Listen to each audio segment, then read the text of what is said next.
The fallout for Donald Trump from his Elon Musk interview continues. Aside from the actual content of that interview, perhaps the most striking part was the extent to which Trump slurred his way through the conversation.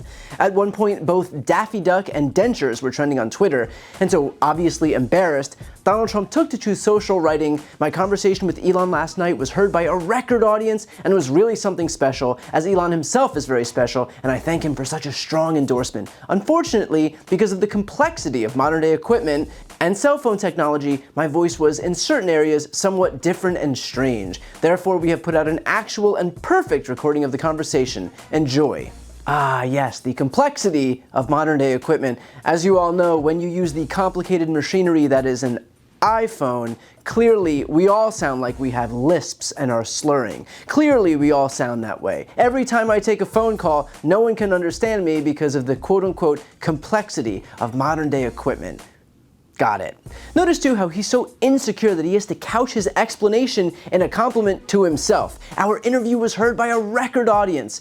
And of course, this is Trump echoing the same refrain as Elon, who's desperately trying to shoehorn this into reality. He took to Twitter and said, quote, "Combined views of the conversation with Donald Trump and subsequent discussion by other accounts, now 1 billion. And of course, what he's doing is conflating views with impressions. He's pretending that every time the post merely appears on someone's feed or their timeline, that it's a watch.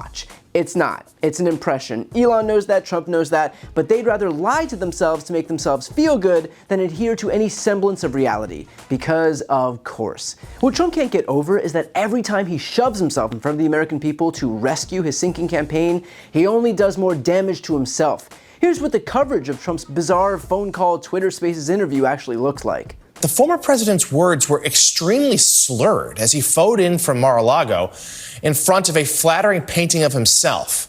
Here's some of what Trump had to say. I know Putin very well. I got along with him very well. He respected me, and it's just one of those things. And we would talk a lot about Ukraine. It was the apple of his eye. But I said, don't ever do it. Don't ever do it.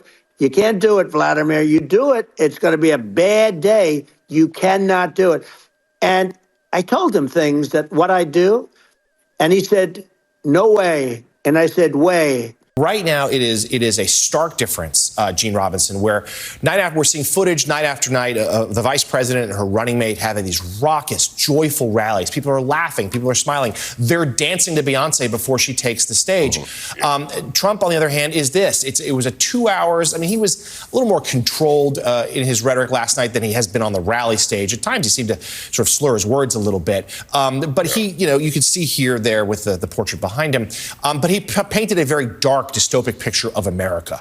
In fact, worse than the critical coverage was the mocking coverage. Donald Trump is trying to reach out to undecided voters, but he also knows that sometimes you gotta work the base. Luckily, there's one place where all the far-right mouth breathers come together. Twitter, or X if you're nasty. What could go wrong? Overnight, former President Trump holding a freewheeling, albeit glitch-filled conversation on X with its owner, Elon Musk. Technical issues delaying it from the start for more than 40 minutes.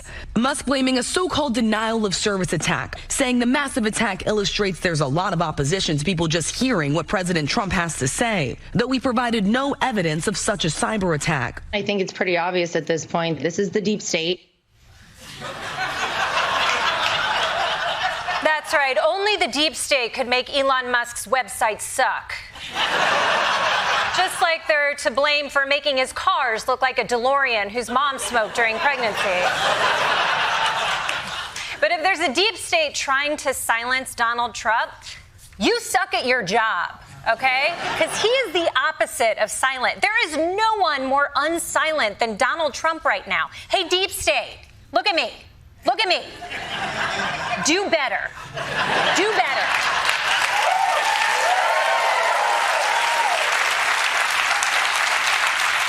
But eventually they solved the technical issue and got the conversation going, although it sounded like the glitch had moved from the Twitter servers directly to Trump's mouth. I want to close up Department of Education, move education back to the states where states like Iowa, where states like Idaho, not every state will do great. What is happening in his mouth? I know the guy's big on slurs, but this is next level.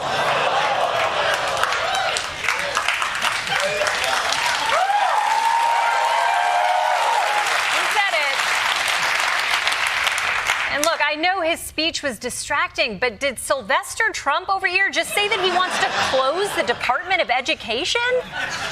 Think this through, Trump. Without schools, where are you going to ban books from? Think. And as we all know, if there's one thing that Trump loves, it's being laughed at. And so what will happen next? The same thing that always happens when Trump feels embarrassed or cornered. He'll panic and demand more attention so that he can fix it. His whole only I can fix it mentality. And then when he gets that attention, like he did at the National Association of Black Journalists conference, or his Mar-a-Lago press conference, or his Twitter interview, he will inevitably screw it up again, get laughed at and mocked even more, and on the vicious cycle continues. What Trump can't see through his own blinding narcissism is that the problem here is Trump. And that's a point that I myself made on air with Jen Psaki. Okay, we've been attempting to monitor Donald Trump's interview with Elon Musk. I told you about this at the beginning of the show, and I literally mean trying, because the interview did not proceed as planned. Again, what a shame. But that is apparently due to some sort of technical difficulties. The site showed not available shortly after its scheduled start time at 8 p.m. Eastern time. But I'm told it finally just got underway.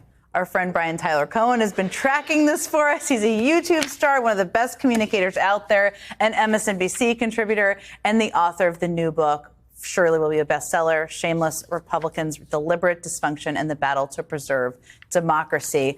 Okay, it's so good to see you, and I want to get to your book, but you took on the unenviable task of tracking what was happening. So what has been happening with the Twitter conversation? I guess we shouldn't be surprised that the guy who bungled Ron DeSantis' presidential rollout is at least consistent, if nothing else, in bungling yet another conversation with a Republican presidential candidate. And that's exactly what happened. But if you ask me, I think this is actually best case scenario for Donald Trump, because in the instances where he's come out and spoken to the American people extemporaneously in these press conferences and other rallies that he's hosted, it doesn't exactly help him. Whether he brags about having a bigger crowd size than Martin Luther King Jr.'s I Have a Dream speech, or denying Kamala Harris's ethnicity, every time he goes out and speaks to the American people, it ultimately hurts him in the end. So I would chalk this up to a W for Donald Trump. And so because Donald Trump is a narcissist and a thin-skinned megalomaniac led by his own insecurities, he'll just keep getting in his own way. And for my part, I'm just happy to let him speak.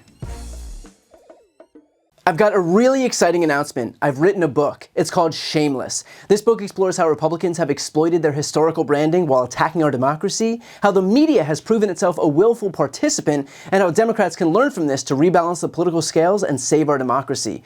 It has been a lifelong dream of mine to write my own book, and so I'd like to ask you to pre-order it by clicking the link right here on the screen.